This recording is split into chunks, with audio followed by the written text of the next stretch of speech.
Got Coach Chase here with me today after last night's game with Pinkerton. I went to the game. Coach Chase was there, and Coach Pinkerton knew victory, and now they're moving on to the championship. Coach, let's go through the first half of last night. Came out strong. You went on like what was it, a 10-0 run to start the game, Yeah. and from there on it was closer. But at halftime it was 44-30. So can you take us through the first half? Sure. We got off to a great start, as you said. Went down the court right off the bat, first possession, and we got the ball to our big guy Jackson Marshall. He scored on a post move, and then North threw the ball away down in our own end, and we had a full court touchdown pass to E.J. Johnston, who caught the ball and laid it in with his left hand to give us a 4-point lead.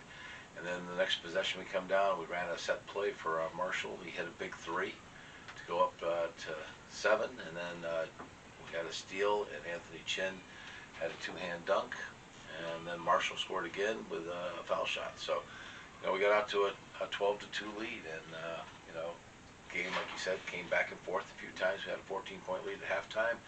They were able to cut it down. Actually, they cut it down to 6. They cut it down to 6 in the third quarter.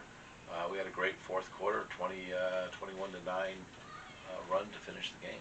Yeah, so what was going on at halftime? Because you had the 14-point lead, but you don't want to be, come out arrogant or anything and have it slip away from you. So what was said in the locker room to make sure that you sustained the lead? Well, I don't know if you ever can sustain a lead, because these are high school kids and there's going to be runs, and North made their run in the third. They hit 3-4 threes in a row and cut the lead down to, I believe it was, like you said, 6. We recovered. They put a lot of tremendous pressure on us, and we had a few turnovers that led to their scoring. But we recovered, and we had a couple of nice slips and a couple of easy layups. And then Marshall hit a couple of big threes again from the corners. And we were able to get that lead back up to 12, 14 points. And then in the fourth quarter, they had to kind of foul us because we had the ball and we weren't in a hurry.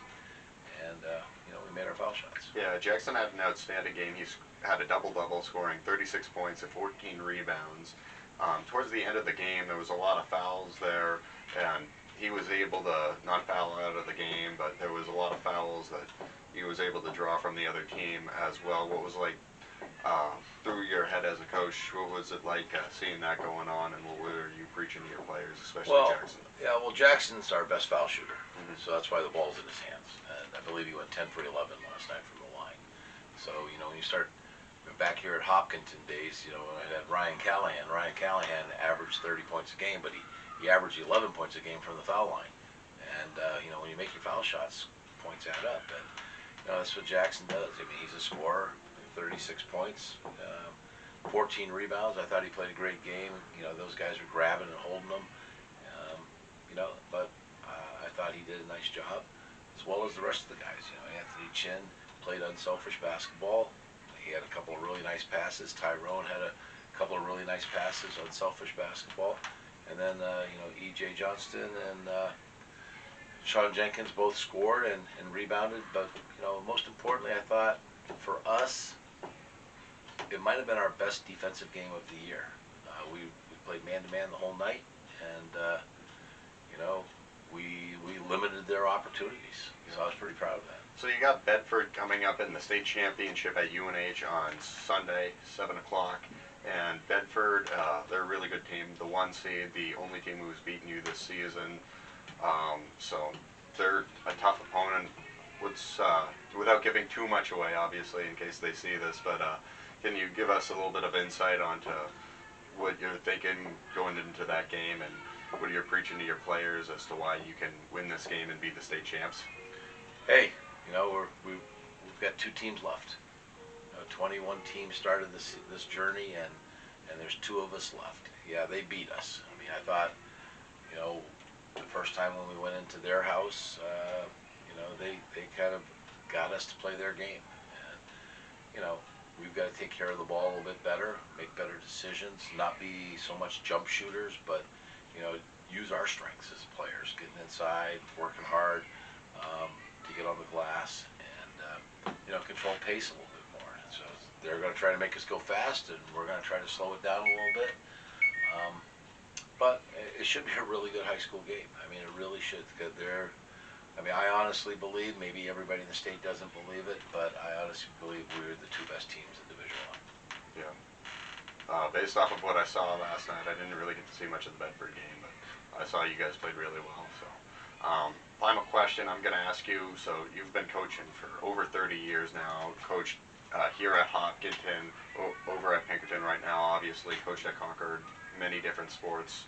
What does this Pinkerton team this year mean to you in comparison to every other team you've coached? Well, every team has its own identity. I mean, I had some pretty good baseball teams here at Hopkinton where, we used to say, Mr. Brandt and myself, that we didn't even have to go down and coach. We could just stand up on the hill, and they were self-motivated. They were on a mission. This team at Pinkerton is similar. They are probably the most competitive team I've coached. And I'm not taking anything away from the 2012 baseball team here or 2017 team, but these guys are competitive. They're fearless. They're not afraid of anything. They're just going to go out there and they're going to play, and they're going to play as hard as they can. I mean, I asked them all, are they afraid? No, coach. So that's kind of weird, that you wouldn't be a little bit intimidated by the moment.